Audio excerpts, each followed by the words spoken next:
緣分真係不可思議，想你見我咁複雜，同你一齊推理實太好啦！今日嘅案件係江馬開箱新嘅柯南 DVD， 提出唯一真相嘅人，外表係細路，智慧大人，我就係名偵探柯南。我哋今日要開箱嘅就係名偵探柯南 DVD。上次又買呢兩盒，好啦，睇下3名重溫。而呢個係去到《VX 怪盜笑俠》上集。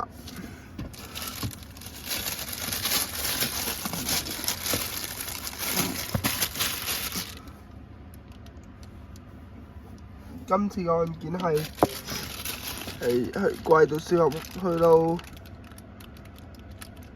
嗰個名圖自家兇殺案。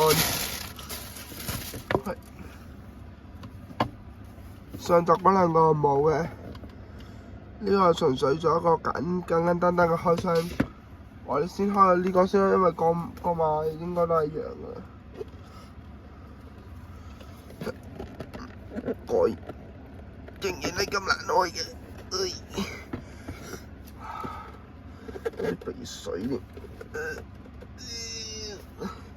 仲要拔得開佢啦，好痛苦啊！呢個。我開晒兩盒，先睇一個先啦。一個，哇係。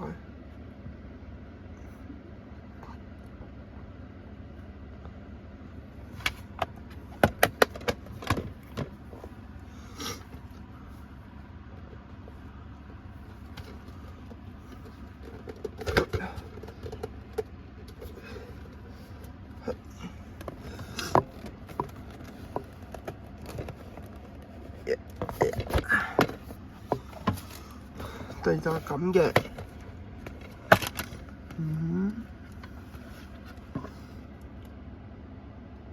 搶劫案 ，OK， 第90集去到97集，之後係小五郎約會嘅兇殺案，之後呢幾集全部都係99%都係嗰個走投無路嘅名偵探兩大連環殺人事件。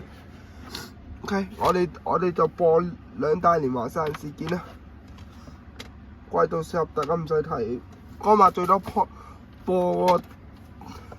不過呢個會嚟 Part 2，因為 YouTube 唔俾播，所以就係咁啦。Part 1完，好 Part 1就係講咗呢個啦，柯南嘅 DVD 第4輯，上次買咗第3輯，好。Part 2只會喺嗶哩嗶哩上線，就請大家去關注嗶哩嗶哩啦。依家江馬平時唔係講得咁好嘅咩？因為江馬而家病地就唔係好方便咁 BV 畫畫嗰啲，所以就就咁啦。